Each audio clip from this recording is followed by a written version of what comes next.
Hi everybody, this is Corrine Forrest, and this week I want to talk to you about being a leader versus being a boss.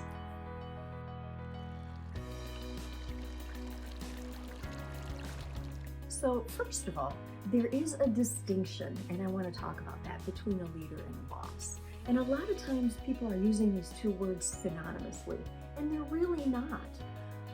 We even have a boss's day that we celebrate, but we don't call it leader day. We call it boss's day, and we think it's something to be celebrated. But today, with the 7 tips that I'm going to give you about how to be a leader rather than a boss, we're going to show you why being a leader is preferable. So, the first tip is that leaders lead by example.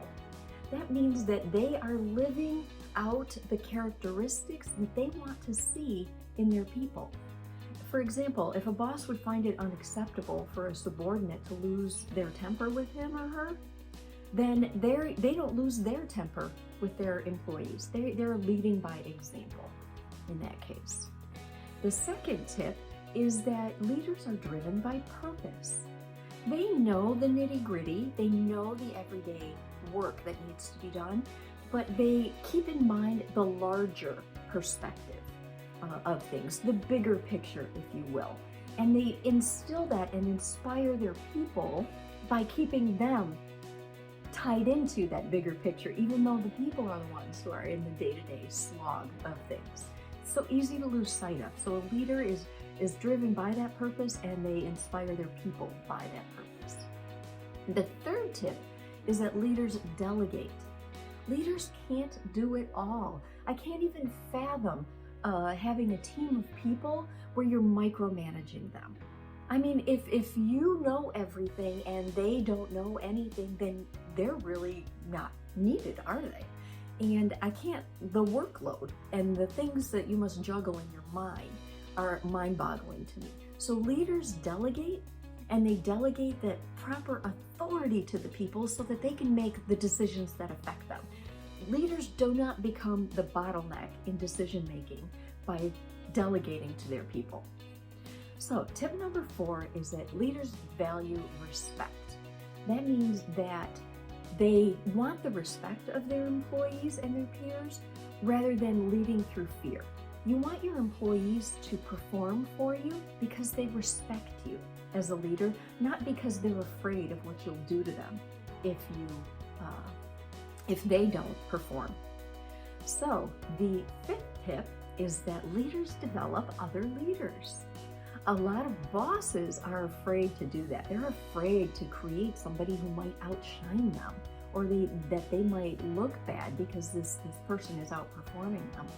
A leader doesn't worry about that at all. As a matter of fact, they take it as one of their God-given duties is to bring up the next set of leaders behind them.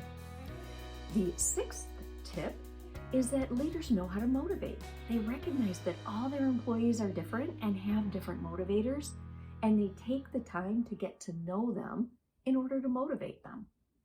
The 7th and final tip is that leaders take responsibility.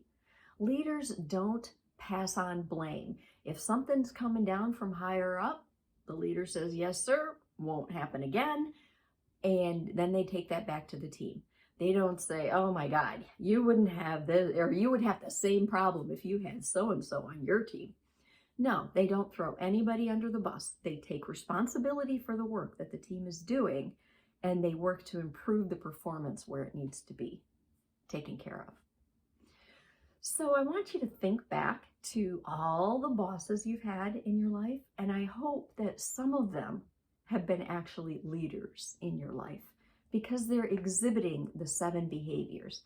They're leading by example, they're driven by purpose, they delegated appropriately, leaders valued respect rather than fear, they developed new leaders underneath them, they knew how to motivate you, and they took responsibilities for your action. So hopefully you've had some. I've been very lucky in my career. I would say my first supervisor that I had when I graduated from college, I would consider him a good leader.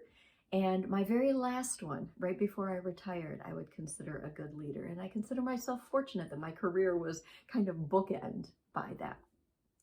So as we wrap up, I want to leave you with this from the lighter side. Bosses never tire of giving you orders. So with that, have a great week, and I'll catch you next week.